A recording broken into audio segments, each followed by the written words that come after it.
and welcome to Respect the Crit. I'm your host, Ian Duncan. My pronouns are he, him, any, and I'm playing Yasher Engel, the occultist bibliophile. He, him, and to play along with me, please welcome Xavier Trudeau-Deschênes. Hello, I'm Xavier. My pronouns are he, him, and I play Aline Lévesque, she, her. She's here to have a good time and take some pictures, get paid. We're having a great time in Whimsy Brook, aren't we? We're having such a great time. And here having a great time with us, please welcome Karen Huesman. Hello, I am Karen, she, her, and I am playing Melody Thompson, also she, her. And she is also just along for the ride. She was actually coming here for a job, and as of yet, to get to said job of tea and tarot. But maybe one day. Did you get paid up front? I think they said it was going to be mostly tips. Oh, well, now you see, she's learned. Melody has learned now. Always ask for up front.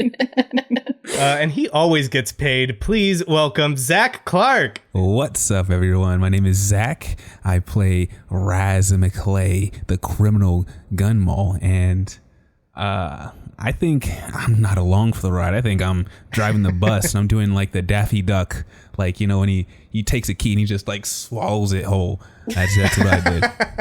100%. I get that. That is Razz energy for sure. Very Daffy Duck coded. And weaving this tapestry of good times and great oldies.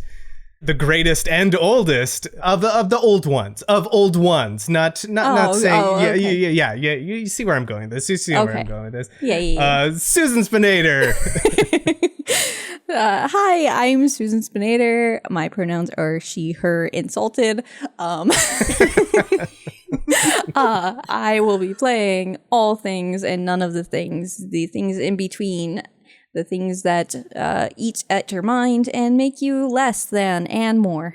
I've got a request. Can you not play those things? We did a rain check on those things. You guys signed up for this, so... That's true. That is true. Do you remember when I warned you that I really like the horror genre and that this happy-go-lucky Susan is kind of different when I do this? We're bringing out the goth Susan here. We're bringing out the goth Susan. Yeah. And I'm here for it. I don't want to waste any more time. We've got a fun ride to get to. So Susan, so fun. so fun. So please, Susan, take us away.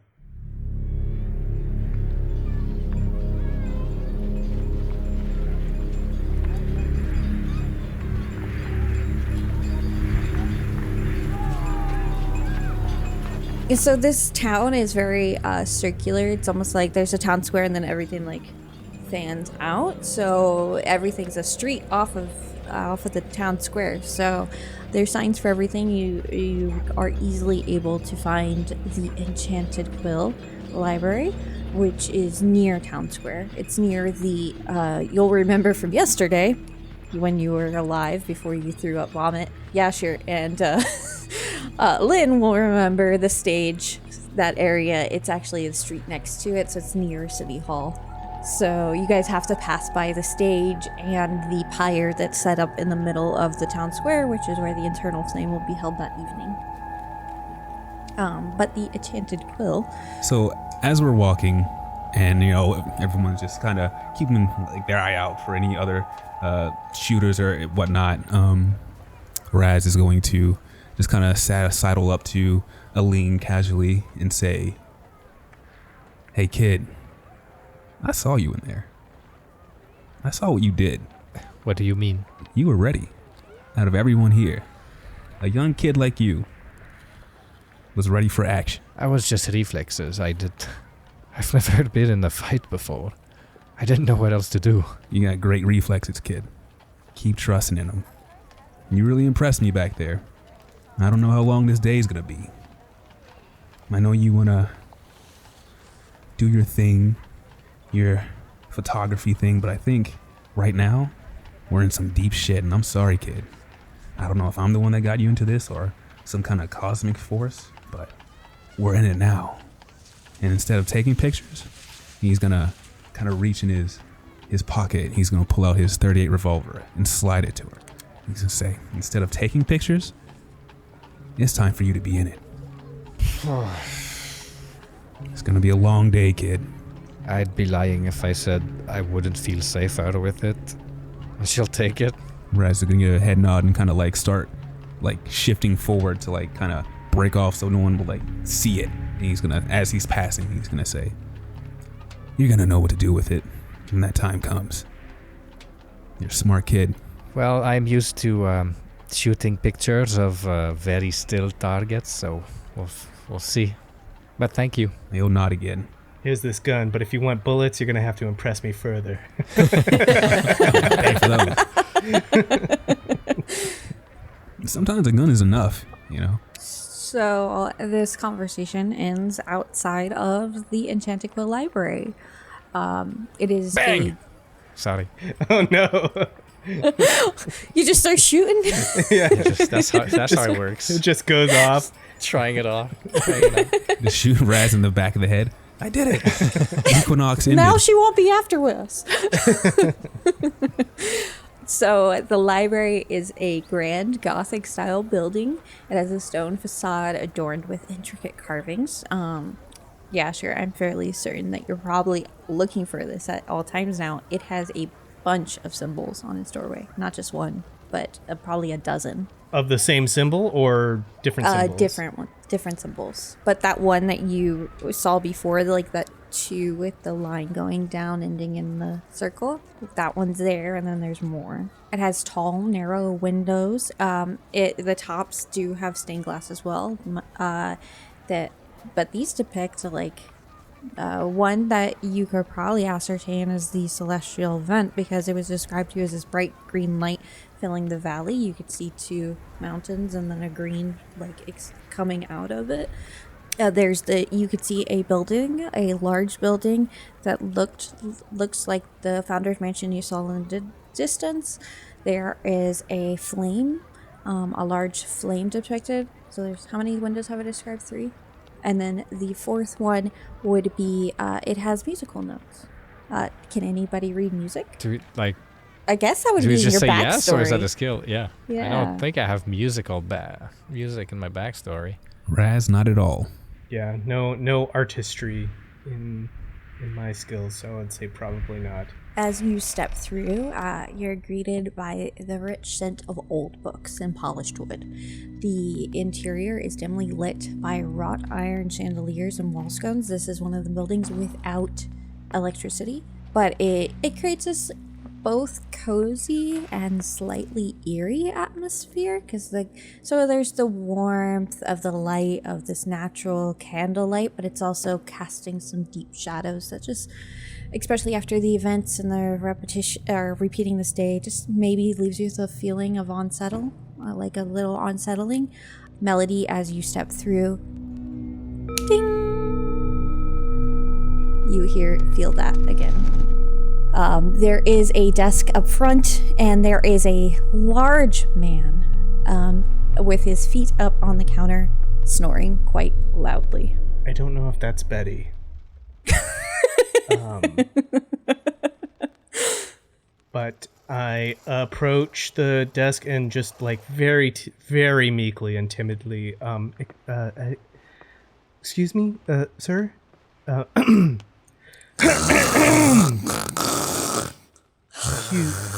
Sir?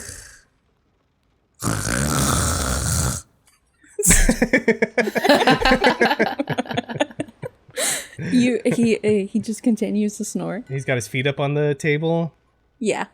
And he has a book on his very plump stomach.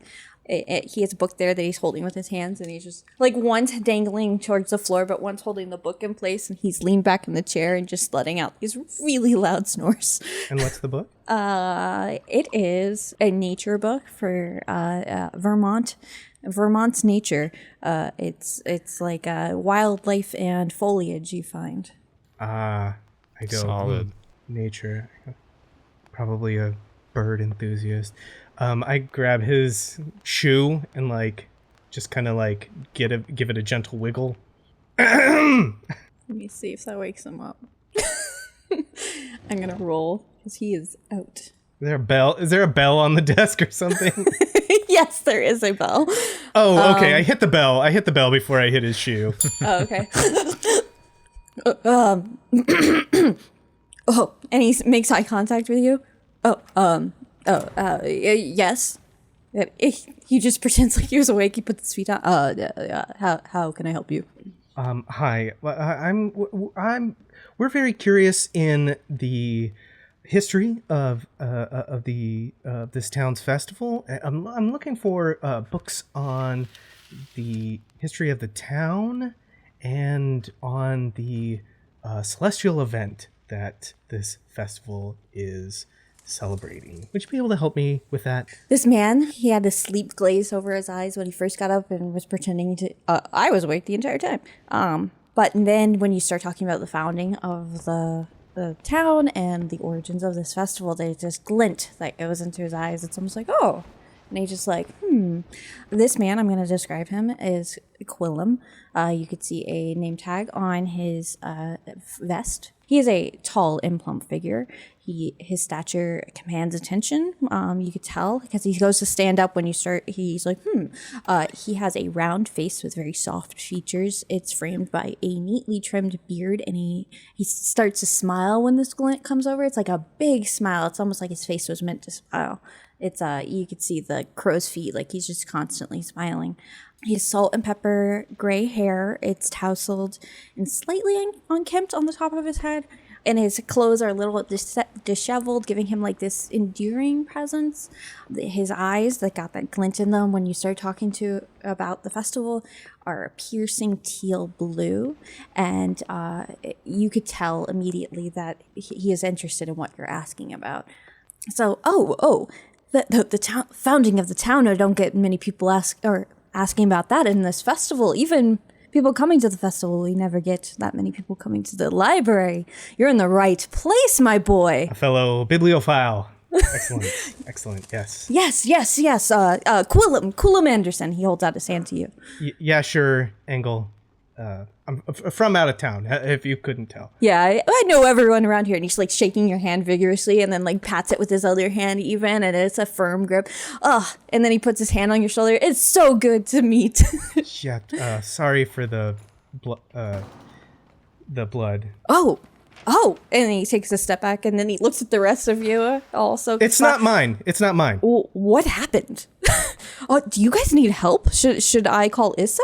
Do you need a doctor? No. Like I said, it's... Can you actually, just for my... I have a personal thing. Can you help me get in touch with Issa? Yeah. Do you want me to take you to the clinic or no, can you not move or? No, just let me know where it is or like how I can get in touch. Oh, yes. The clinic is right down the street. Are you sure you don't need help, ma'am? I will glad. And he starts to walk around the counter. No, that's very nice of you, sir. But help my friend Yasher. I think he needs this help more than I do. I mean, he needs the books. That will help him. And then he's like around the counter and he sees like some of you have Yasher, yours is probably all the way down to like your pants. He's like, seriously, son, are you okay? It's a very long story. Well, it's actually not that long, but it's very violent, and we won't bore you with the details. Just the books, if you wouldn't mind. And I'm happy to wear gloves. As long as you guys are okay. It was the founding of the town and this festival. That's what you were looking for? Yes. And if there's anything you can add, I'm very interested in folklore of the local area. So if there's any oral history that you'd be willing to give, that would also be very helpful as well. Everybody's like paying attention to this man, right? Mm-hmm. I would say. Okay. Well, Razz is looking around, honestly. He's checking the entrance, making sure, there's no heads popping up, looking like, that just... He's looking for anybody coming in, any goons. Well, okay. Besides Aline, has anybody like really looked at Mabel's journal? I don't think we took the time yet. Aline, only because you actually, before you guys all met up, could you roll me a psychology? Ooh. Wow. That's huge. Right on the So 10% good. dot. Rolled a 9 for a 10. When you say if there's anything you know personally, or can you let me know?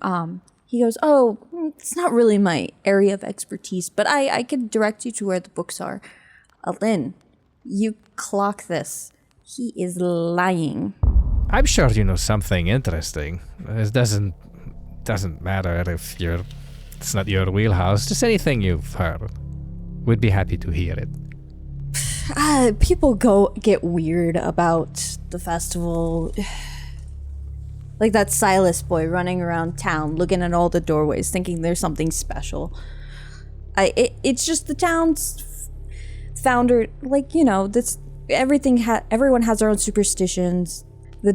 Specifically the founder, Ezekiel, he was of Dutch descent, and he was just a little weirder than most.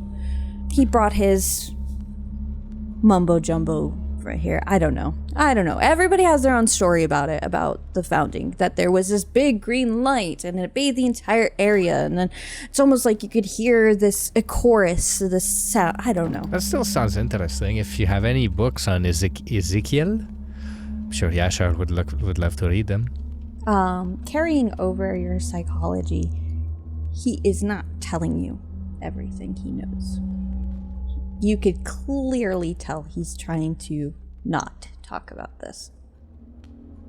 The books, I'll show you the way. And he leads you towards the back of the library. He is trying to shut down this conversation. And he leads you to the back to a small alcove in the back of the library. Here, from this row to this row, he'd lead, on this bookshelf near the small alcove. It's very dimly lit, but you could still read. No windows in this area. This bookshelf has the books on the founding and local history for that time. So we're in the back of the thing, right? Yes. It's kind of dark, not really lit, isolated in the back. Yes. Kind of like in a corner of this place. Mm-hmm. Quilliam, was it, sir? Yes. And I didn't catch your name. I'm Aline. Nice to meet you, Aline. Welcome to the festival. Thank you.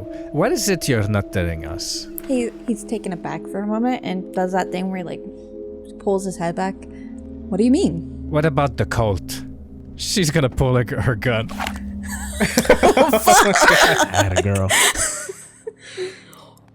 He holds up his hands. Oh, whoa.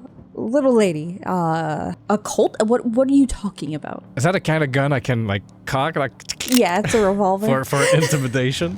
Yeah, you roll intimidation and I'll give you a bonus. You're supposed to add like a d10 to it, but what's your intimidation? It's 15. I feel empowered by this powerful weapon. While she's like cocking the gun, can Razz, since we were in the back room, is there a door he can close behind all this? For like intimidation factor?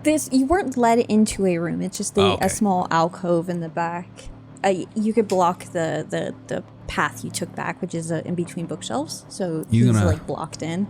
He's gonna block it like a old school bodyguard, and he's gonna say under his breath, "I found me a star."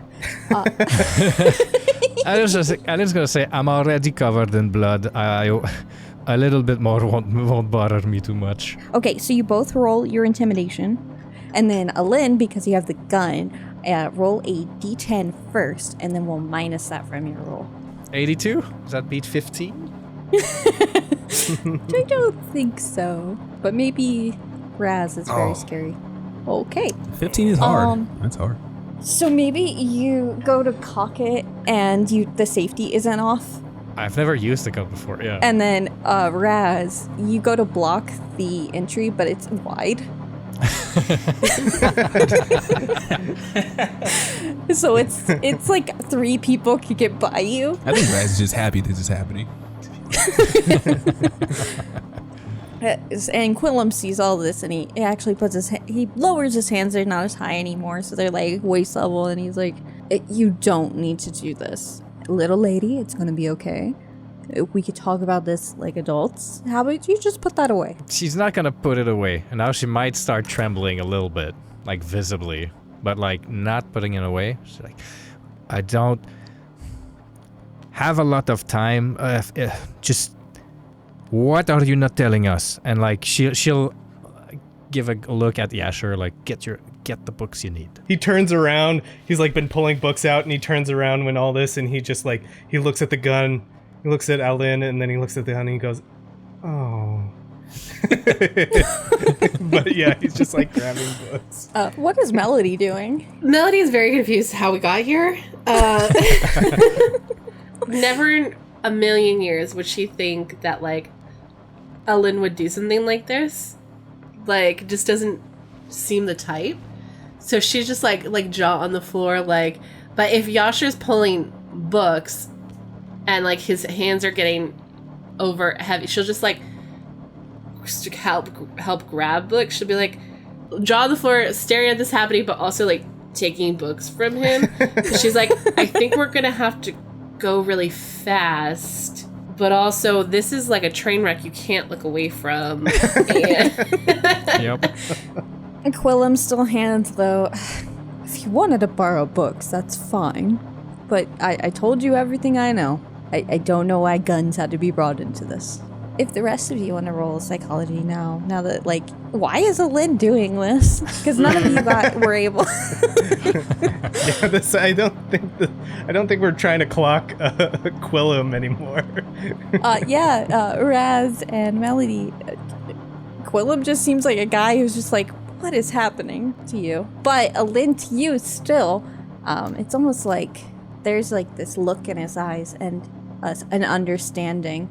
And it's almost like when everybody looks away for a moment, he even winks at you. What the hell? Wow, he's provoking her. She's gonna tremblingly put her gun away, and then she's gonna use her best acting to try to break down. I'm so sorry. I don't know why I did this. There was a shooting this morning, and my best friend got shot in the restaurant. It turned blood on us. I didn't know. I didn't mean to. And then she's gonna fast talk her way out of this. Roll a fast talk. I think I really need Issa's help. Wow. Weaponizing your trauma. Triple star success. That is an extreme success. Quillum immediately is disarmed, like emotionally. He's like, oh, and he comes up to you, still hands up, and he's like, it's gonna be okay. I am so sorry. I know this is probably traumatic. I don't know what the founding of the town has to do with it, but we'll get you Issa. Thank you. I'll take you right to her. All of you. And you are free to borrow books. This is a library. and we will be returning them.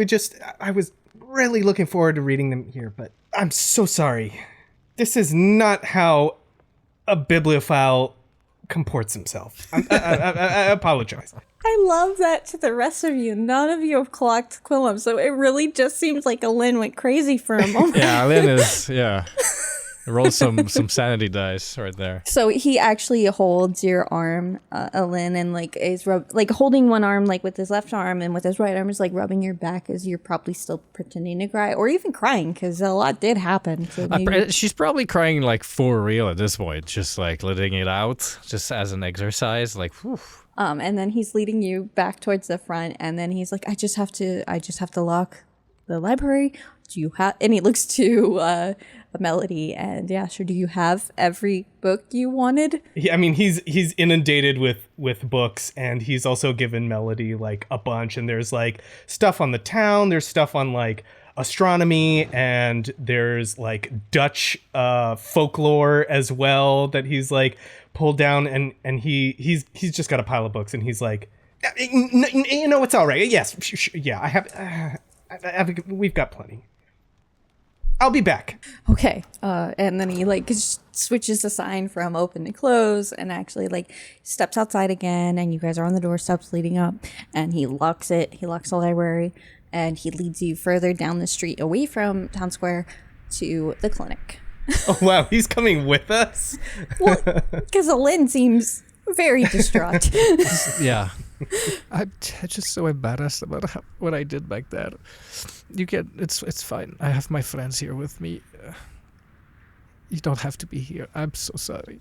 Okay. You keep the safety on that gun. And don't bring it out again. You could get in trouble. Okay. We'll make sure she gets the help that she needs. Don't worry. Okay. Isa will take care of you. She's a fine doctor. And then he pats Aline one more time and then turns around and looks back again at you like quizzically and then keeps walking because that was a weird encounter. Are you okay, Aline? Like as soon as the doors close or like Quilliam is out of the scene, she just like changed her posture completely like, oh, I thought he'd never leave. Okay. Guys, you all saw it, right? He was lying through his teeth. He knew something. I saw you threatening a librarian with a gun. She'll bring out the journal again and then sort of like show on the one page where there's the big cult word written and like show that Quilliam's name is like, has a question mark next to it. It's like one of the closest names to that cult circle. Razz kind of gave me the confidence earlier to try this. And, I'm not gonna lie, I didn't hate it. And after that, kid, I swear I'd give you another one. But it didn't work. Unfortunately, he knew something. Did you see him winking at me while you were looking at for the books? He knows something. We might not get to the bottom of this today, but Isa here, and as she points somewhere else in the notebook, Isa here is supposedly Mabel thinks she can stop the poisoning. So if that's something we need to address, now we know where to look. I just thought there was a good coincidence that Quilliam mentioned her, and now I used this as our escape route. I hope you're sorry, Yasha, that you couldn't read the books over there, but we got lots to do and not a lot of time.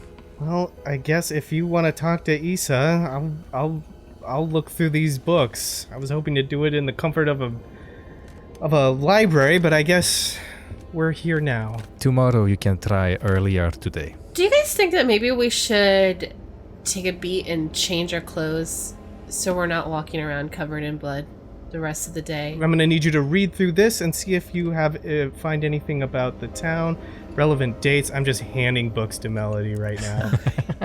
We could do it after, or we could do it like at the inn, up safe in our rooms, maybe not continuously traveling around town where people are with guns that are looking for us. That's a good point. You think there's a zoot suit vendor around here somewhere? Do you not have a change of clothes? Well, as this is the last place that any of us expected to end up, it's likely that any pursuers would think this is the last place we'd end up too. So we might be the safest here. Right. The issue is there's a chance we could have been tailed.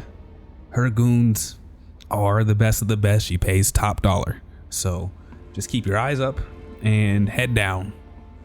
Wish we could have got that message out earlier today, but it's, better late than never. Well, you've got the guns. How about you keep your eyes out? I'll keep my eyes on these books. Always. You can rest easy. I'm gonna dive right in. Can you roll a library use for me? Absolutely, I can. Can I, because I'm assisting? Yes, you can also roll. I got it, but only just. I'm rolling like dog shit. Everyone else is rolling so rolling because you're not technically in the so library, high. And you're 80% though, so you're a library god in some case. Most specifically, I'm looking for connections to... Well, I'm trying to find what this astrological event was, or astronomical event, and how these symbols are tied to that. That's what I'm looking for. Okay. Well, first you guys step into the clinic. It's empty right now. There is a little waiting area. No one even greets you. Could you guys just roll a psychology for me? Nope. Okay, you guys don't know why. There's just no one here. Maybe because there's a dead body back at the inn or something. Maybe. Yeah, okay. Yeah, okay. So we do know. Yes, you do know. That's probably why the doctor's not in. It happened fairly recently, so... Yeah. Hello? Hello? Shh, I'm trying to read. Oh, it's a library, but okay. So, yeah, sure. It's actually probably like the first book is like a handwritten account written by Ezekiel Van Horn of the town's founding. You see his name and you're like, wow, okay. Him and his wife, who he doesn't name, they came here with their 2 young children to this valley, and they were on their way somewhere else, and they got stopped here in this valley due to an unexpected blizzard, but it's split apart above this valley, so they felt immediately safe here. And then that night there was a lunar eclipse, and as soon as the moon reached its zenith in the sky, which is the middle point in the sky, there was the blizzard stopped, and there was a green glow that overtook the entire valley. It goes on to talk about how the town flourished. They decided to they took that as a sign to set up there. He invited his family to come move out, and then soon they set up trade between them and Grey Hill, the nearby town. A lot of people started moving into town, and then they flourished under his leadership. He's very smug about it. You could read it through the pages. A pact was forged between the more families that came in, called the Harmony Agreement, and this emphasized communal well-being, sharing resources, and the preservation of Whimsybrook. He hints towards his influence in town, how his Dutch heritage was strong here, but not necessarily saying exactly how.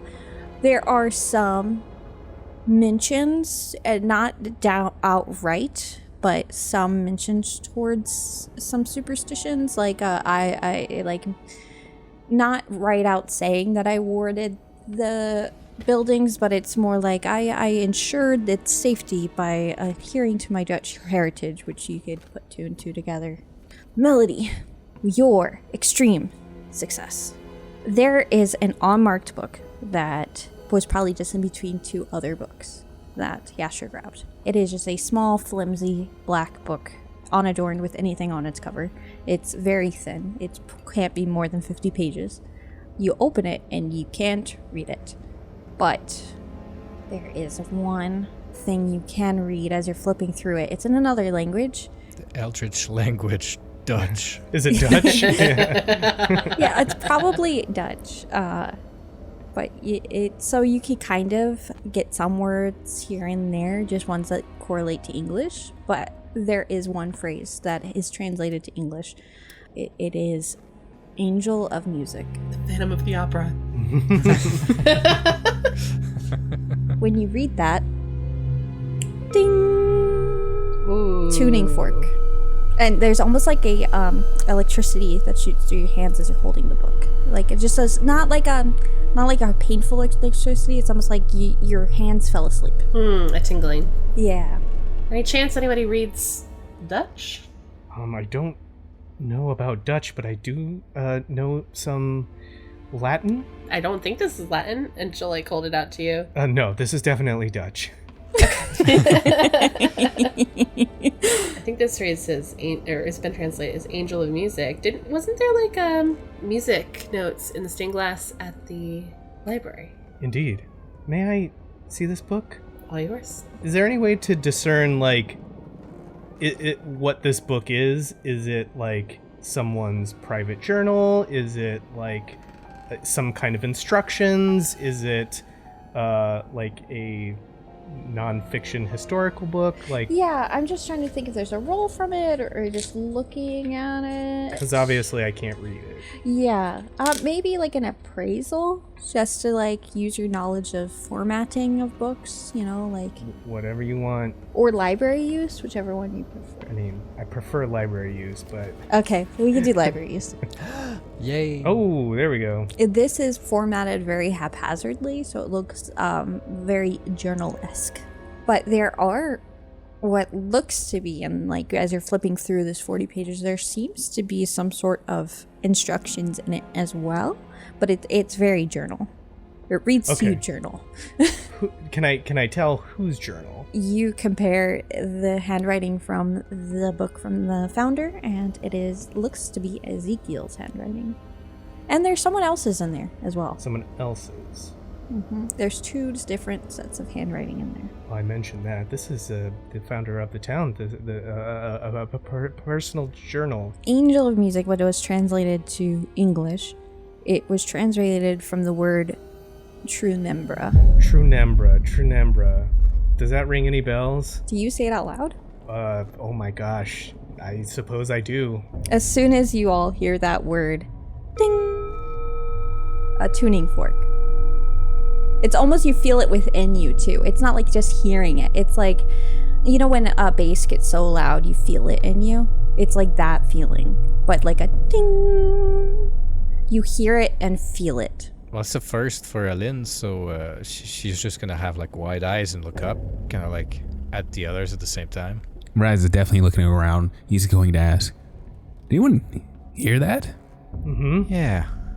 And felt it. We all agree it was probably Yasher?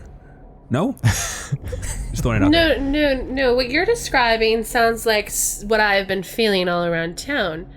I just felt that when I was reading this for the first time, and then I felt it when we entered the library earlier. Okay.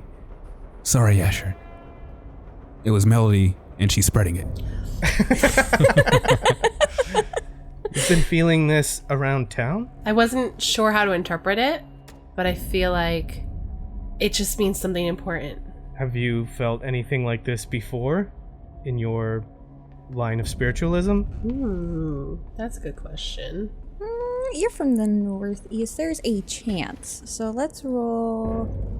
Because you're from fairly near here, Yeah. right? Yeah, not that far. Oh no. Don't tell me we got a spiritual STD situation. That'd be a little awkward. Go back and summon Makes Unk. people flip out and pull guns on people randomly. Strangle old man. You just feel that in your soul, baby. I guess I hate to keep rolling this, but an occult, I guess. Okay. Or Yeah. yeah. I haven't succeeded on one yet, so. I feel like this is the least weird thing that's happened to you today. But okay, extreme success. Yes, you have felt this once before when you were reading your grimoire. One of the pages that you couldn't translate, a lot of the pages you can't translate because most of it's Cthulhu. It's just flipping through, looking. One time you felt it, and your uncle said, "Don't look at that. You're not ready yet." Oh, if that's the last time that I felt that, I'm pulling out that grimoire and I'm looking at that shit.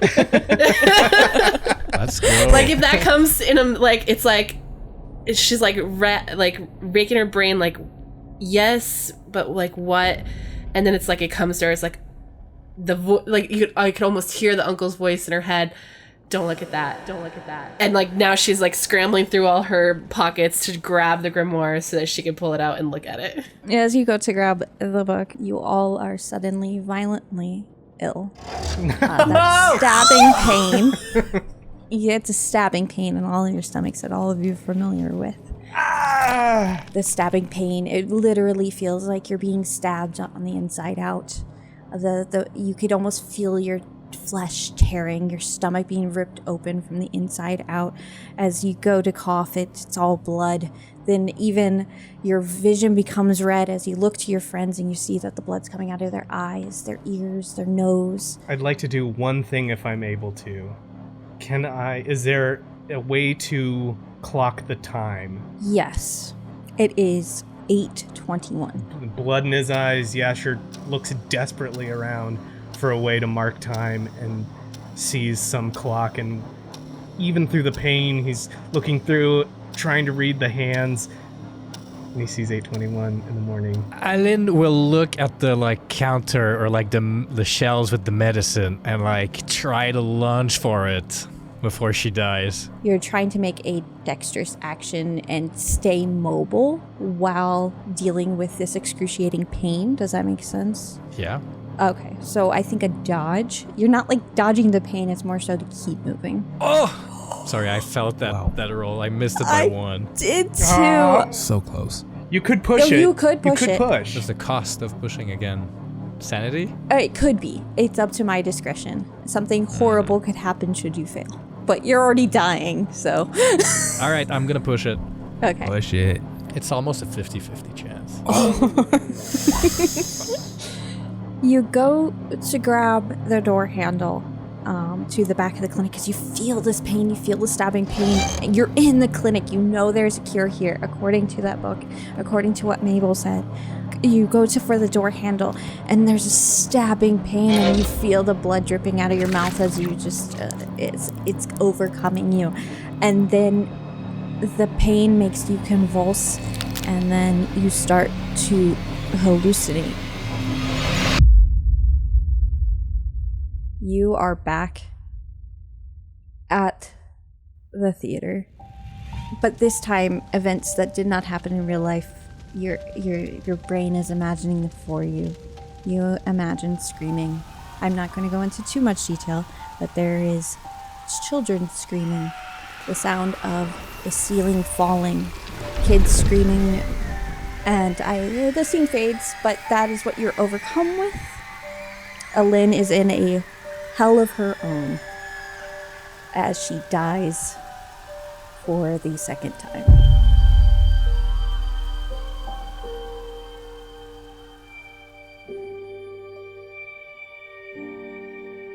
The rest of you are overcome with this pain as well.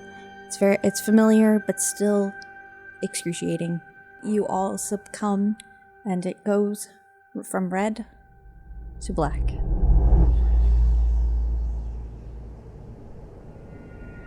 Razz, you find yourself in the Dumb Dog, your speakeasy in Albany. The place is packed. It's filled with the familiar sounds of clinking glasses, laughter, lively chatter. You're having a great time. The room hums with raucous energy. It makes you feel right at home. Yet, despite the crowd, there's this faint, distant strain of eerie music. It seems to thread through the noise, finding its way right to your ear. You're behind the counter and wiping down a glass, but the room starts to feel off.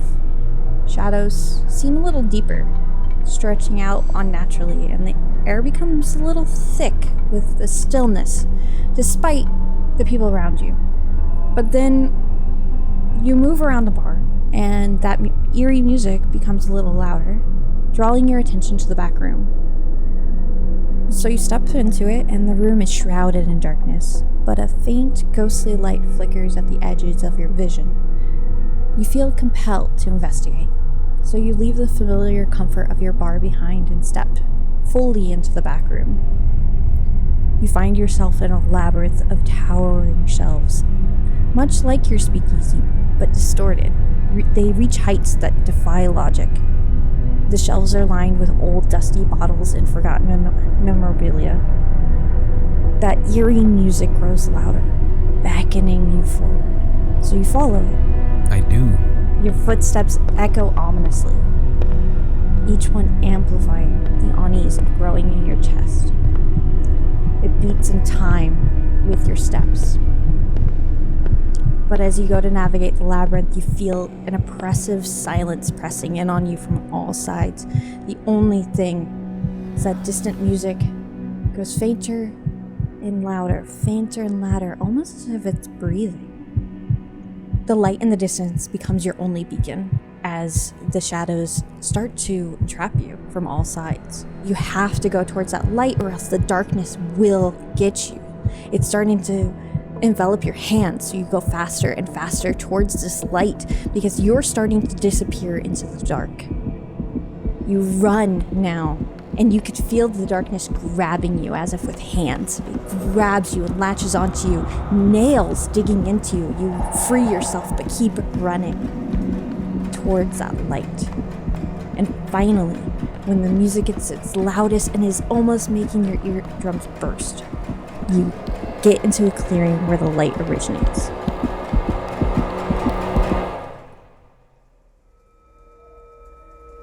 It's a large, ornate standing mirror, reflecting a scene not of the surroundings, but of a town square. The square is whimsy-broke, littered with aged festival decorations, aged hundreds, if not thousands of years, untouched. As you stare for a silent moment, the music comes back and reaches a fever pitch, the discordant crescendo making your head throb. And stepping up to the mirror from the other side is your new acquaintance, Melody. She looks at you for but a moment, and before you could grab her attention to call out to her, to warn her, the music drowns out your voice and the crescendo becomes unbearable, and with a final ear-splitting note, your entire world shatters. Your vision fractures into multiple angles of colors, and your pieces of your body shatter apart and your mind breaks apart with it in ways that defy comprehension. You are adrift in the nothingness. You are nothing, but you become whole again, and you wake up startled in your bed, in your cot, in the teapot inn and tavern.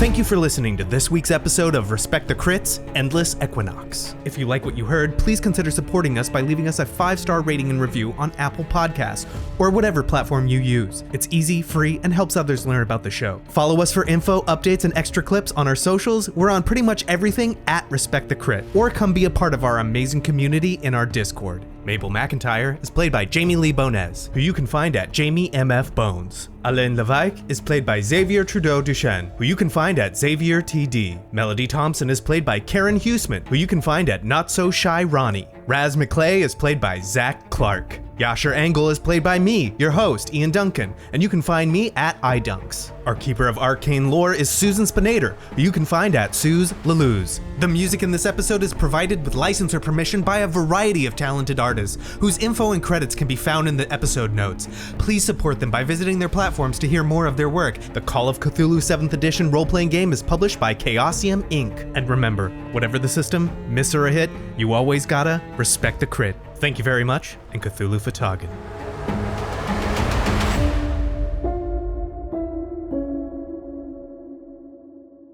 Do not eat the pancakes. Do not eat the pancakes. Well, have we really rolled it out? Are we sure it's the pancakes? I thought it was know. the strawberries. Yeah, I thought it was the fresh strawberries. I was like, let's go after the supplier.